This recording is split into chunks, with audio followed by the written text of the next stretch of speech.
this is Jean from Happy Indulgence, and I'm here to show you one of my recent book hauls. I get a lot of books each month, but I realized I haven't actually done a book haul since maybe June. I got a lot of books during August and September that I really want to show you guys, and I'm not going to go through the books that I unboxed in my recent book mail unboxing. Most of that was for September because I don't want to repeat myself, so I'll make sure to link up above. Let's just get started. I got this in one of my Fairy Loot packages. It's Heart of Thorns by Brie Barton, and this has beautiful, beautiful sprayed edges. It's funny because I actually haven't heard too much about this book. It's basically about a girl called Mia, and she's set in a world where only women can possess magic, so every woman is basically suspected of it. So Mia needs to marry the Prince Quinn, and she plots a daring escape, but she discovers that she has magic. So she has to learn to survive because she has this power, obviously, even though she's going to be the prince's bride. So it sounds like a really badass book, and look how pretty the sprayed edges are. There's one thing that I really like about Fairy Loot. Next book is one I actually purchased when I was in London. So this is Starfish by Akemi Dawn Bowman, and I wanted to pick this up because it's about a girl who suffers from anxiety. She's also half Japanese and she's trying to find her place in the world. Basically, she has to leave her small town and tour art schools in the West Coast, but there's a lot of anxiety and fear that holds her back. So it's about sort of discovering herself, about learning how to push through some of that anxiety, but also recognizing when not to go ahead. So I've heard that this is a really touching book. It's really fearless as well, and I'm really excited to read it. Now onto the books that I got from publishers. So I'm going to start with Muse of Nightmares because it's just such a gorgeous edition. It's got sprayed edges. This is the arc that I was lucky enough to get from Hachette Australia. Oh my gosh, guys, I've read Muse of Nightmares already. It's a completely fantastic read that really lives up to its name. It's one of my favorite books of the year. I just wanted to show off how beautiful this edition is. Next book I got from Pantera Press, and that is We Three Heroes by Lynette Noni. This came in a super beautiful package with 3 candles of the 3 characters in here. I was super spoiled by Pantera Press. I've actually just finished reading this. I really liked it because there's 3 novellas about the 3 side characters who are Alex's friends from the main arc of the series.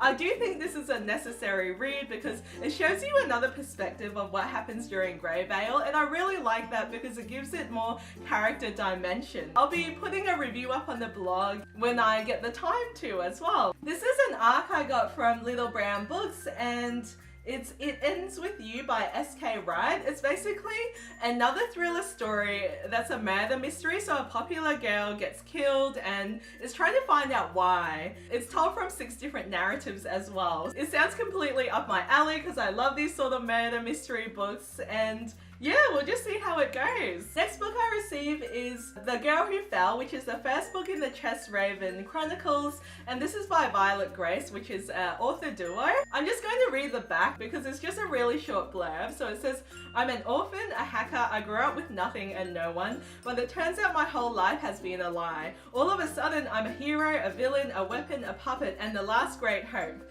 There's only one person I can trust, but even he is not what he seems. I am not the girl who fell, I am the girl who got back up. I am Chess Raven. So that sounds like a super interesting story. I think it's a Aussie YA book as well. It's from Nero Publishing. Yeah, looking forward to reading that one. Next one is an arc of What If It's Us by Becky Albertalli and Adam Silvera. I was super excited to get this one from the publisher, which is Simon & Schuster. So this is what it looks like. This book is out now. I have put a full review up. I found it slightly disappointing because I love the work of both authors. They write really great LGBTQIA books. Adam Silvera writes them really in a really complex and nuanced manner, whereas Becky Albertalli has amazing characters and amazing dialogue. But together, I didn't feel like it meshed that well. So I have my full thoughts coming up in my wrap-up, which will go up this month, which is October. So anyway, that's a shame, but yeah, this is the arc. Next book I got is The Psychology of Time Travel by Kate Mascarenhas, and this is basically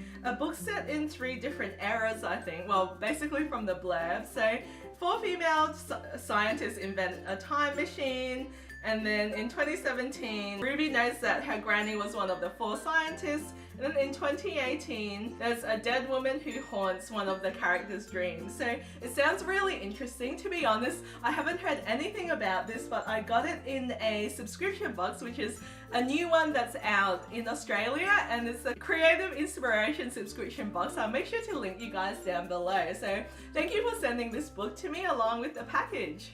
Next book I got is actually from Bloomsbury, Australia, and this one is A Curse So Dark and Lonely by Brigid Kemmerer.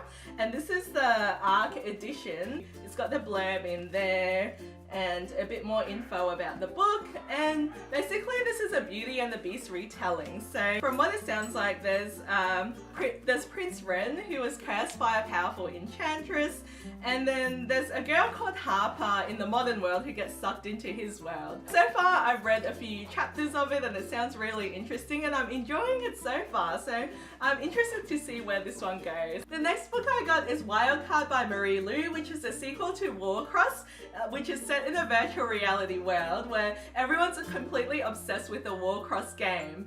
And basically this follows on from Emika Chen as she fell in love with the creator, found out a few things, had a huge twist to it. I'm not going to talk about what this book is about because it'll be a bit of a spoiler, but I'm really excited to read this, and I got this one from Penguin Random House Australia. Next book I got is from Scholastic Australia, and this is called The Things That Will Not Stand by Michael Gerard Bauer, and this is a Love Oz YA read. It sounds like it's a bit of a middle grade read actually, and it's about a boy called Sebastian who turns up to his university open day, and he meets a girl, and it follows on from their day. And basically the girl is a storyteller, she tells a lot of lies, she's edgy, caustic and funny. So that's pretty much all I know about this book. It was an unsolicited copy, so yeah, I love the cover as well. Next book I got is A Winter's Promise by Christelle Dabos, and this is from Text Publishing Australia. I actually hadn't heard of this book before either until I received it in the mail, and I saw